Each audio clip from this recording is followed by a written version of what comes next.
quelques mois, lors de la campagne pour l'élection présidentielle de 2010, je promettais à l'ensemble de la population guinéenne de faire le maximum pour améliorer le système de santé.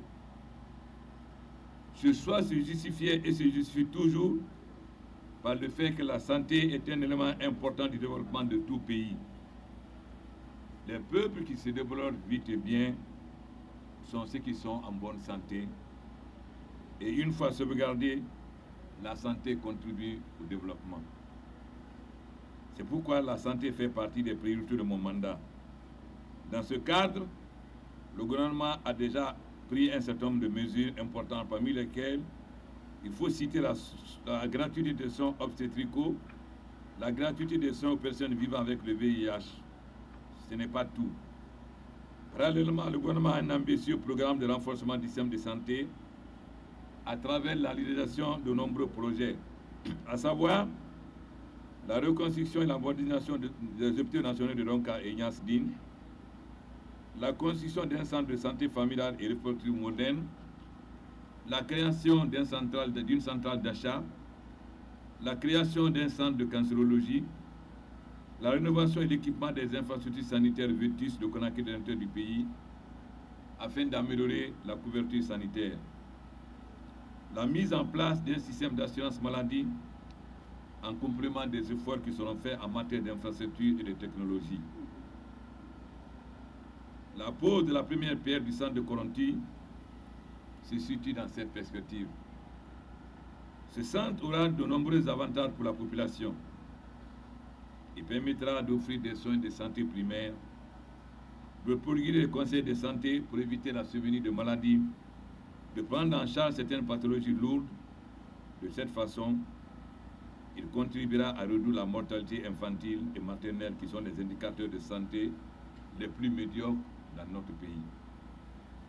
À l'occasion de la pose de la première pierre de ce centre, je voudrais remercier personnellement au nom du gouvernement et du peuple de Guinée tout entier, M. Bernard Kouchner, qui a effectué toutes les dépenses nécessaires pour la matérialisation de ce projet.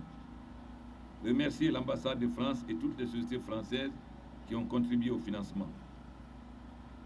Cela traduit la volonté d'accompagner notre pays sur le chemin de l'amélioration de la santé des populations guinéennes.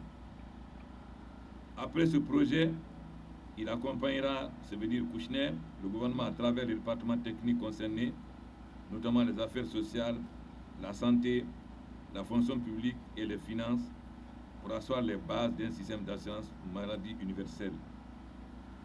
De cette façon, l'action au sein sera plus facile pour tous.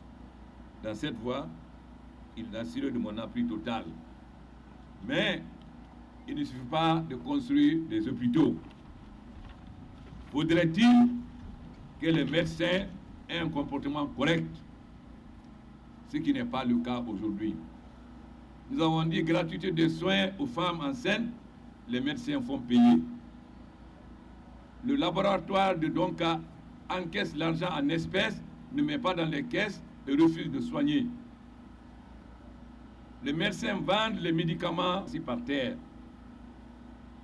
Mais nous avons décidé, après 6 mois, de nous attaquer à tous ces fléaux. Si nous créons une centrale d'achat, c'est pour ne plus permettre aux médecins de vendre des médicaments. Nous allons créer ce que nous appelons un numéro vert. C'est-à-dire, toute femme guinéenne à qui on demandera de payer doit téléphoner à ce numéro vert et dénoncer ce médecin.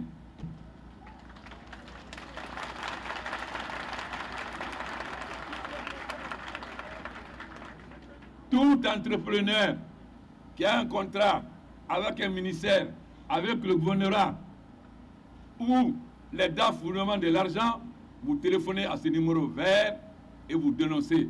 Parce que je ne peux pas lutter seul contre la corruption. Il faut que vous, le peuple, vous mobilisez pour lutter contre la corruption.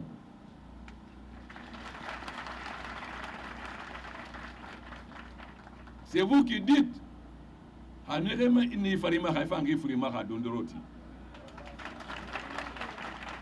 Il ne sert à rien que les gens nous accompagnent. Si nous-mêmes, nous ne faisons pas les efforts. Comme les gens ne veulent pas prendre conscience. Un médecin, la médecine, c'est un sacerdoce. C'est-à-dire on devient médecin en sacrifiant les intérêts matériels. Mais nos médecins, pour la grande majorité, ne pensent pas aux malades. Ils soignent mal dans les hôpitaux et ils envoient les médecins dans les centres de cliniques privées où ils exercent. Mais nous les prévenons. À partir de maintenant, jusqu'à présent, nous n'avons pas sanctionné. Les gens croient que c'est par faiblesse. Mais nous avons voulu prendre le temps d'observer. Ça fait 8 mois qu'on observe. Le temps de l'observation est fini. Avec votre participation, nous allons combattre la corruption. Ayez le courage de dénoncer, téléphoner au numéro vert. Personne ne pourra quelque chose contre vous. Quelle que soit la personne, ministre, gouverneur ou autre, qui demande de l'argent, n'ayez pas peur de démissionner, de dénoncer, il ne pourra rien contre vous. N'ayez peur de personne.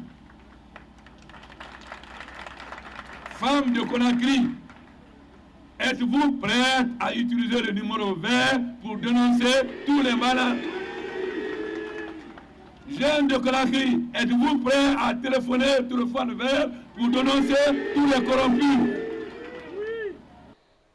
Ainsi, l'honneur est revenu aux deux grands amis, professeur Alpha Condé et Bernard Kouchner, de procéder à la pose officielle de la première pierre du projet.